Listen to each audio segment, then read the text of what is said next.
السلام علیکم دوستو مجھے نہیں پتا میں آج کیا بات کروں گا، لیکن پتہ نہیں کیوں میرے ذہن میں بار بار ایک بات آ رہی ہے، اور وہ یہ ہے کہ شکریہ ادا کرنا بڑا ضروری ہے۔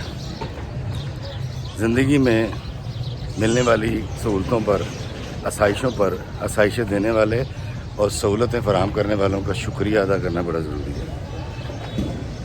میں ابھی سوچ رہا تھا کہ کسان جو کاشتکاری کرتا ہے، کبھی اس کی زندگی کو دیکھیے کہ وہ ایک بنجر زمین میں ہل چلاتا ہے، ڈنٹل نکالتا ہے، پتھر نکالتا ہے، سخت محنت کرتا ہے، اس کو محنت پہ بڑا یقین ہوتا ہے، پھر اس کے بعد ہل چلاتا ہے، سہاگا پھیرتا ہے، پنیری لگاتا ہے، بیج بوتا ہے، پانی دیتا ہے، آبیاری کرتا ہے، پھر اس کی فکر اس کو توکل کی طرف لے جاتی ہے۔ وہ اللہ سے دعائیں کرتا ہے اس یقین کے ساتھ کہ اللہ اس کی دعا سنے گا اور قبول کرے گا کہ یا اللہ بارش نہ آ جائے، یا اللہ طوفان نہ آ جائے۔ فصلیں جب پک جاتی ہیں تو اور زیادہ فکر مند ہو جاتا ہے اور اللہ سے اور زیادہ جڑ جاتا ہے، اور پھر اس کے گرد چرپائیاں ڈال کے، منجیاں بچھا کے سوتا ہے اور اس کی حفاظت کرتا ہے، اور پھر جب فصل کٹتی ہے تو خوشی مناتا ہے۔ دوستو، وہ اس ملنے والے پیسے پر خوشی نہیں مناتا جو اس کو فصل کٹنے کے بعد ملتے ہیں، کیونکہ رزق اگانا، گندم اگانا یا کوئی بھی، یہ تو بڑا اعلیٰ درجے کا کام ہے۔ مجھے ایسے لوگ اسکرپٹ لکھنے کے بعد یہ کہتے ہیں کہ یار میں تمہیں اتنے میں اسکرپٹ دے تو رہا ہوں، لیکن یہ اس کی قیمت نہیں ہے میرے جذبات کی۔ آپ یقین کیجئے کہ کسان جو ہمیں گندم دیتا ہے، چاول دیتا ہے، مختلف فصلیں دیتا ہے جو ہمارے پیٹوں میں جاتی ہیں، یہ انمول ہیں، اس کا کوئی قیمت نہیں ہے، لیکن افتخار فی نے کبھی یہ نہیں سوچا کہ ان کا شکریہ ادا کرنا ہے۔ پچھلے سال میں جا رہا تھا ملتان، تو میں چلا گیا بہاڑی کی طرف، دن کا ٹائم تھا۔ ہمارے ایک دوست ہیں اسماعیل ہجرا، انہوں نے ہمارا دوپہر کا کھانا کیا اور ہم چل پڑے ملتان کی طرف۔ راستے میں لائیو تھا اور گندم کی کٹائی ہو رہی تھی۔ میں نے وہاں گاڑی روکی، گاڑی روکنے کے بعد میں گیا، تھریشر بند کروایا، اور میں نے کسانوں سے کہا کہ میں حضرت انسان کی طرف سے صدیوں سے جو آپ کے آباء و اجداد اور آپ گندم اگاتے آئے ہیں ہمارے لیے، میں اس کا شکریہ ادا کرنے کے لیے آیا ہوں۔ اور آپ یقین کیجئے کہ افتخار فی اور اس کی نسلوں نے کیونکہ اس کا شکریہ ادا نہیں کر رکھا تھا، تو اس کسان نے مجھے کہا پاجی تسی میرے نال مذاق کر رہے ہو؟ سوری، میں گرنے لگا تھا، کس نے پانی پھینک دیا ٹریک کے اوپر۔ تو میں نے کہا نہیں بھائی، میں تو بالکل شکریہ ادا کرنے کے لیے آیا ہوں، اور تہہ دل سے شکریہ ادا کرنے کے لیے آیا ہوں کہ آپ میرے لیے، میرے بچوں کے لیے، حضرت انسان کے لیے گندم اگاتے ہیں۔ دوستو، اشفاق صاحب کی میں آپ کو بات بتاتا ہوں۔ عید کا دن تھا، تو کہتے ہیں میں نے سوچا کہ یار کس سے آج ملوں، میں اس سے ملوں گا جس سے کوئی نہیں ملتا، اور تھانے چلے گئے۔ اب جب آپ تھانے تشریف لے گئے، وہ منشی کو کہا جی کہ میں تجھ سے عید ملنے آیا ہوں، تیرا شکریہ ادا کرنے آیا ہوں کہ تو آج عید کے دن بھی جاب پر بیٹھا ہوا ہے، ہماری حفاظت پہ مامور ہے۔ تو وہ کہتا ہے وہ تو ٹھیک ہے، لیکن کام کیا ہے؟ اشفاق صاحب نے کہا کچھ بھی نہیں، بس تم سے ملنے آیا تھا۔ اس نے ڈی ایس پی کو بلا لیا کہ جی ایک بابا آیا ہے اور وہ کہہ رہا ہے جی شکریہ ادا کرنے کے لیے آیا ہوں اور عید ملنے آیا ہوں۔ وہ پھر ایس ایچ او صاحب آئے، ان کو بھی نہیں سمجھ آئی، حالات ایسے تھے۔ پھر وہ ایس پی صاحب آئے تو انہوں نے پہچانا، انہوں نے کہا یہ تو اشفاق صاحب ہے، اور بڑے محبت سے ملے، اور اشفاق صاحب نے تمام پولیس والوں کو اور ایس پی صاحب کا شکریہ ادا کیا، پھر وہاں سے رخصت ہو گئے۔ دوستو، اشفاق صاحب بھی کہا کرتے تھے کہ تعریف کرنی اور شکریہ ادا کرنا بڑا ضروری ہے۔ اشفاق صاحب کہتے تھے جس بس میں سفر کرو اس کا شکریہ ادا کرو، جس جہاز میں سفر کرتے ہو اترنے کے بعد، منزل پہ پہنچنے کے بعد اس کا شکریہ ادا کرو۔ مجھے یہ بات اس وقت سمجھ نہیں آتی تھی، میں جوان تھا، آج سمجھ آتی ہے کہ دراصل شکریہ ادا کرنا کتنا ضروری ہے۔ ہم اگر بے جان چیزوں کا شکریہ ادا کریں گے تو شاید ہمیں عادت ہو جائے اور ہم انسان کا بھی شکریہ ادا کرنا شروع کر دیں جو ہم سے بڑی محبت کرتا ہے، اپنا ٹائم لگاتا ہے اور ہماری سیوا کرتا ہے۔ دوستو، انسان کو دو بھوکیں ہوتی ہیں، ایک شکم کی بھوک جسم کی اور ایک روح کی بھوک. جسم کی بھوک کے لیے تو کسان گندم اگاتے ہیں ہمارے لیے, اناج اگاتے ہیں, غلہ اگاتے ہیں جو ہم کھاتے ہیں. روح کو سیراب کرنے کے لیے, روح کی زمین میں کاشتکاری کرنے کے لیے, بیج بونے کے لیے ہمارے جو رائٹرز ہوتے ہیں, جو لکھاری ہوتے ہیں, جو اشفاق صاحب تھے, جو بانو آپا تھیں, جو ڈاکٹر عمر سجاد تھے, آج اتنے سارے رائٹر لکھ رہے ہیں. یہ ہماری روح کی بنجر زمین کے اندر, دماغوں کی, ہمارے ذہنوں کی بنجر زمین کے اندر پنیری بوتے ہیں, پیار کی, محبت کی, سوچ کی, اور وہ سوچ پھر ہمیں کہاں سے کہاں لے جاتی ہے. تو یہ بھی کسان ہے.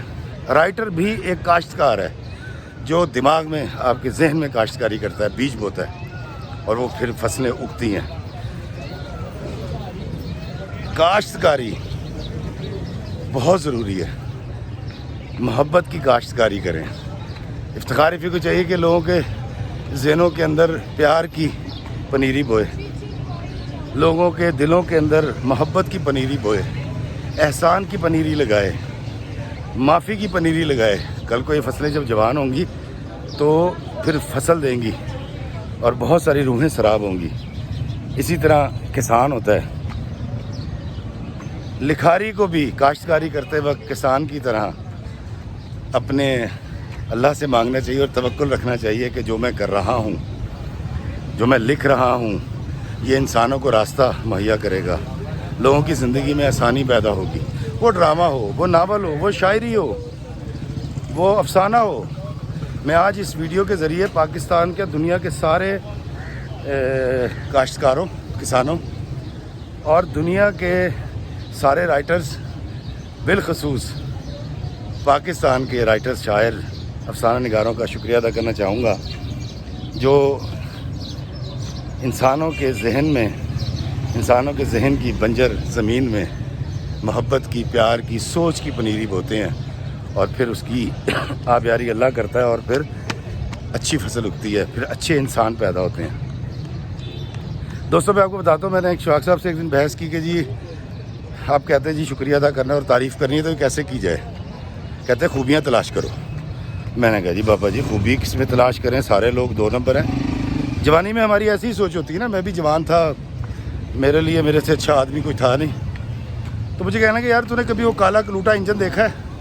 پہلے زمانے میں جو انجن چلتے تھے ریل کے, وہ کوئلے سے چلا کرتے تھے, اور اس کے اندر آگ سے چلتا تھا, وہ اس کے اندر کوئلہ ڈالا جاتا تھا اور بڑا کالا دھواں دیتا تھا. تو کہتے ہیں کہ کبھی تو نے کالا کلوٹا انجن دیکھا ہے؟ میں کہا جی میں نے دیکھا ہے. کہتے اس میں کیا خوبی ہے؟ میں کہا کوئی خوبی نہیں ہے اس کے اندر. ایم ای سٹی پہ جاتا جا رہا ہوتا ہے اور کالا دھواں دیتا ہے, پولوشن پیدا کرتا ہے, شور بہت کرتا ہے. کہتے اس کالے کلوٹا انجن کی برداشت دیکھ کہ وہ آگ کھاتا ہے, اس کے پیٹ میں آگ لگی ہوئی ہوتی ہے, لیکن وہ گلا نہیں کرتا, شکوہ نہیں کرتا, برداشت کرتا ہے. اس کی برداشت ہے یہ.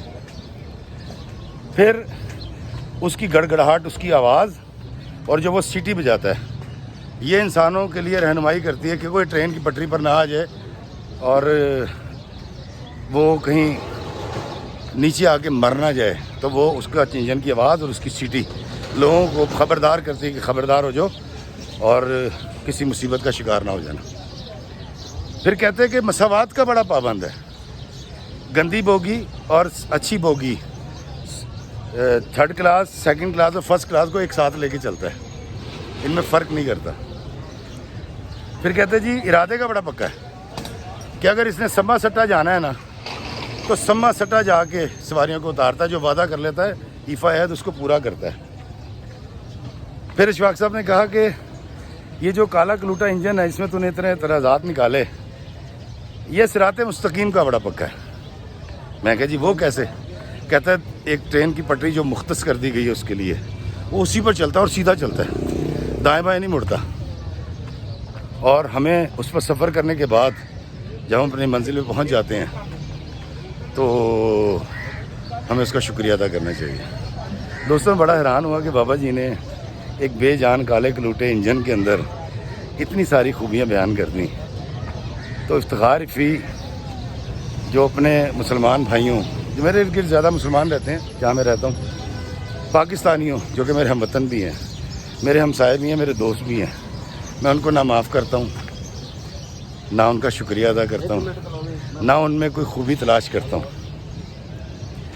تو دوستو، افتخار فی اگر انسانوں کا، کائنات کی چیزوں کا، ملنے والی سہولتوں کا، دوستوں کا، رشتہ داروں کا شکریہ ادا نہیں کرے گا تو پھر اس کو ناشکرہ ہونے کی عادت ہو جائے گی، تو پھر وہ اپنے اللہ کا بھی شکریہ ادا نہیں کرے گا جس نے یہ کائنات اس کے لیے بنائی اور وہ اس میں رہتا ہے، کھاتا ہے، پیتا ہے، اور اس کائنات کو پھولوں سے، پہاڑوں سے، سمندر سے، ریت سے، ریگستانوں سے سجایا، وہ اس کا بھی شکریہ ادا نہیں کر سکے گا۔ میں عہد کرتا ہوں کہ آج کے بعد کسان کی طرح میں انسانوں کے ذہن اور دل کے اندر محبت کی پنیری لگاؤں گا۔ میں انسانوں کے ذہنوں اور دلوں کے اندر پیار، چاہت، معافی، درگزر کی پنیری لگاؤں گا، اور اس کسان کی طرح اس پر توکل کر کے بیٹھ جاؤں گا جو فصل پکنے کے لیے اللہ کی طرف دیکھتا ہے۔ میں بھی اس پنیری کو لگانے کے بعد اپنے اس اللہ سے رابطہ کروں گا اور یہ توکل رکھوں گا اس یقین کے ساتھ کہ یہ پیار، محبت، برداشت اور معافی درگزر کی جو پنیری میں انسانی ذہنوں میں بو رہا ہوں، یہ پنیری ایک دن تناور درخت بنے گی، پھل دے گی، اور اس سوسائٹی میں جب ان اخلاقیات کا پرچار ہوگا تو میرا معاشرہ دنیا کا سب سے اچھا معاشرہ ہوگا۔